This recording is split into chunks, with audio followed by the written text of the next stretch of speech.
with us. But similarly, this gal is not always a fan of the warmth, but it looks like today that's not stopping her. But coming out to the races, this is one of my favorite animals. Does anyone know what kind of an animal this is? Adorable. So we got quite a few guesses coming out. But for those of you who said porcupine, that is exactly correct. So everyone, this is Maple. Hi, Maple.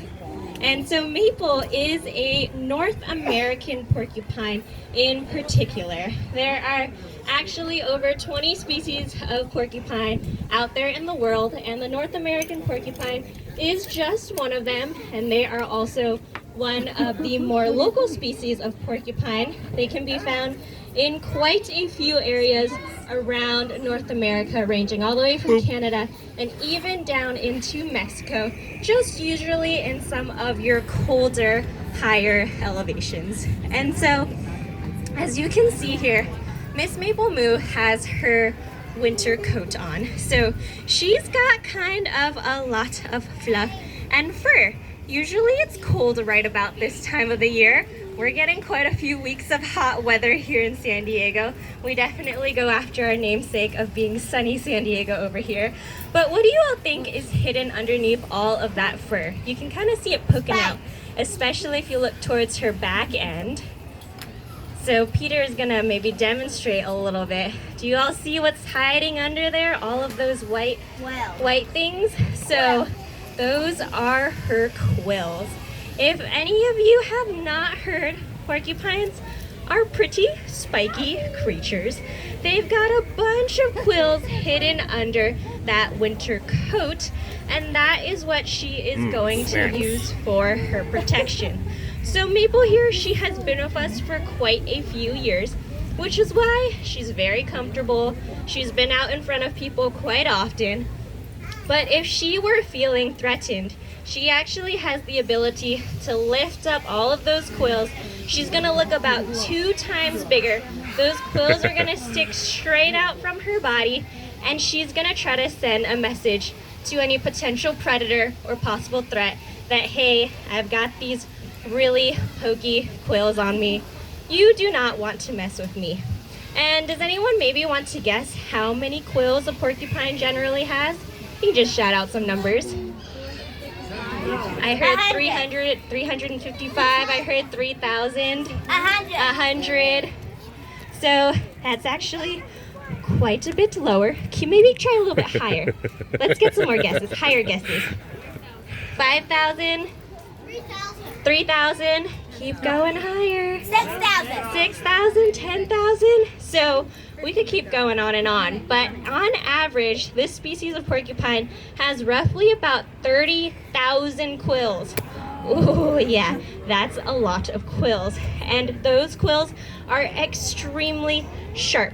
They are so sharp that scientists are even trying to study them to copy surgical tools after them. Because when they get stuck in flesh, whether it is a potential predator's paw or maybe a dog who is a little bit too ambitious and was curious about a porcupine, when it gets stuck in some skin, it is very easy to get stuck in there, and it is very hard to get out.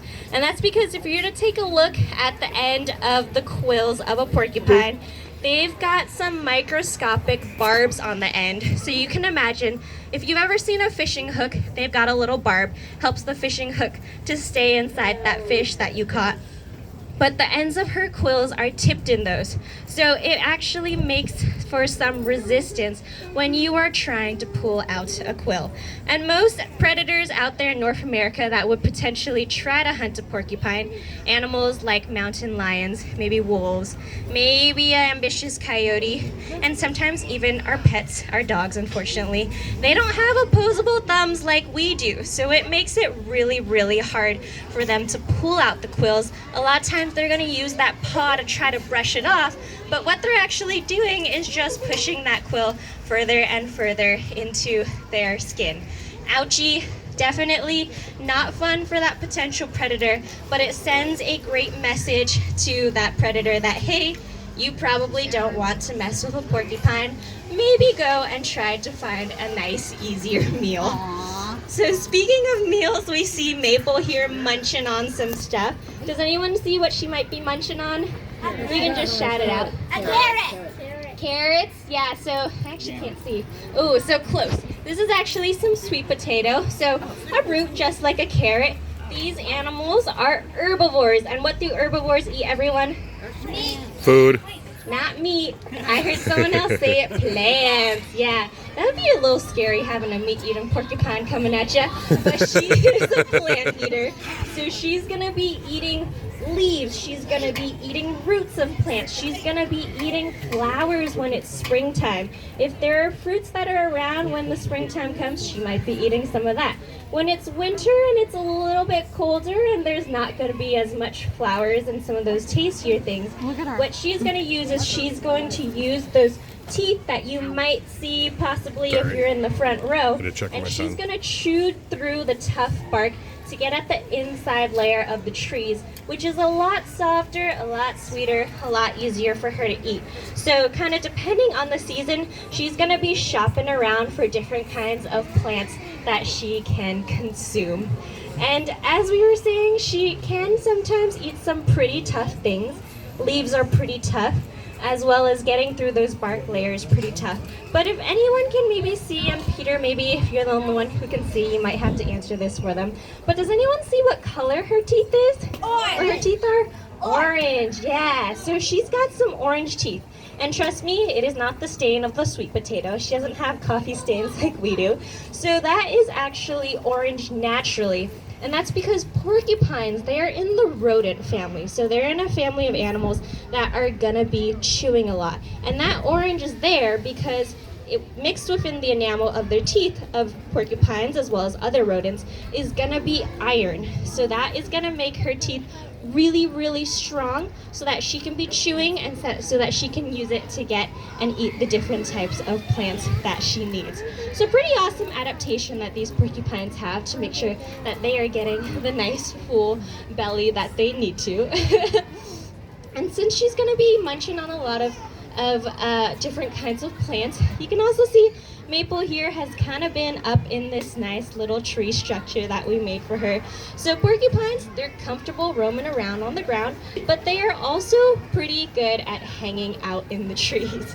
So if you all see, Maple's kind of showing off some of her balance right now a little bit, but also she's got those curved claws on the tips of each of her feet there. So that's going to help her to really be able to get a good grip when she's climbing up and down bark. That tail of hers, yes, it does have some quills. It's going to be used for defense, but she can also kind of use that to balance a little bit.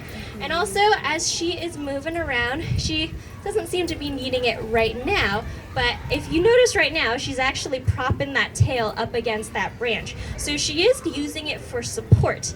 And a lot of times also when they are climbing down a tree, it's really cute, but they actually use that tail and they kind of pat it along as they're going down to feel where that branch is to make sure they don't misstep. So pretty useful that they have that nice tail of theirs to help them out when they are climbing around, which is why she feels so comfortable up here on this structure. So Miss Maple here, she is quite a special porcupine to us. So she is the younger of our two North American porcupines, and she actually came all the way from New York. So she was actually found just as a young porcupine when she was at an age when she was still supposed to be with mom. No, mom was nowhere in sight, and unfortunately the person who found her in a dog's mouth. So that dog must have found Maple, and mom was probably scared off by that dog. And so thankfully this person realized this porcupine is way too young to be out on its own. So they brought her to a wildlife rehab center over in New York. That wildlife rehab center then made sure that Maple was a-okay, nursed her back to health, helped her to get a little bit stronger and older since she would have still been nursing with mom at the time.